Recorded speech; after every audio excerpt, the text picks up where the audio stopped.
Assalamualaikum warahmatullahi wabarakatuh. Saya Dewi Nur Asyifa dengan NRP 24/2021-026 akan mereview materi teknik presentasi dan komunikasi minggu lalu yang berjudul Peran Komunikasi dalam Perencanaan. Apa itu komunikasi dan mengapa perlu adanya komunikasi?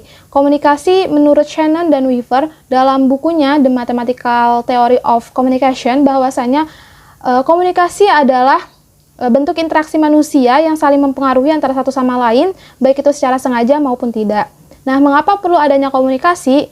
Dalam penelitian yang dilakukan oleh Harvard University USA, menyimpulkan bahwa komunikasi merupakan inti dari kemampuan bersosialisasi.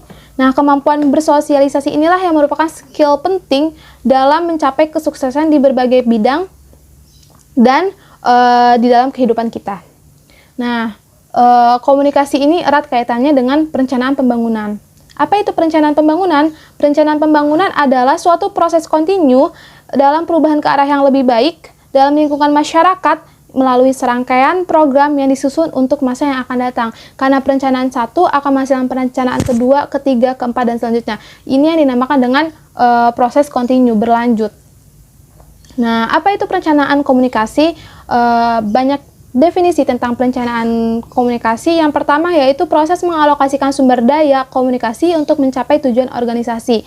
Yang kedua, suatu usaha yang sistematis dan kontinu dalam mengorganisir aktivitas manusia terhadap upaya penggunaan sumber daya komunikasi secara efisien guna merealisasikan kebijakan-kebijakan komunikasi. Yang ketiga, sebuah dokumen tertulis yang menggambarkan tentang apa yang harus dilakukan yang berhubungan dengan komunikasi dalam pencapaian tujuan. Yang terakhir yaitu seni dan ilmu pengetahuan dalam mencapai target halayak dengan menggunakan saluran-saluran komunikasi. Nah, dalam perencanaan pembangunan perencanaan komunikasi ini ada namanya strategi.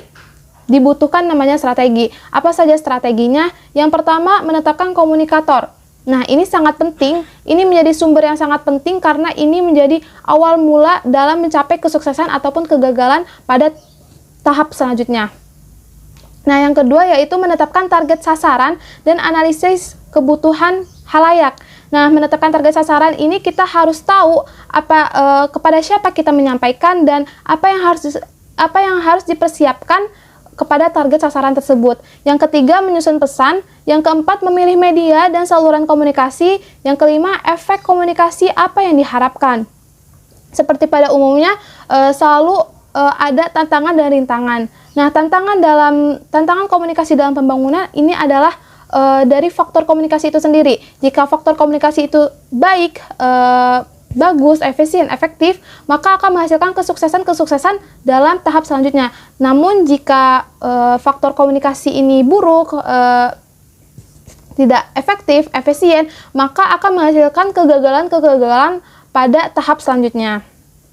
Nah, apa hakikat komunikasi dalam pembangunan? Komunikasi ditempatkan pada fungsinya bukan hanya untuk membangkitkan kesadaran, memberi informasi, mempengaruhi atau mengubah perilaku, melainkan komunikasi juga berfungsi untuk mendengarkan, mengeksplorasi lebih dalam, memahami, memberdayakan, dan membangun konsensus untuk perubahan. Karena itu komunikasi diperlukan untuk mendukung proses pembangunan. Nah, jadi komunikasi ini erat kaitannya dengan perencanaan wilayah dan kota mengenai tentang pembangunan.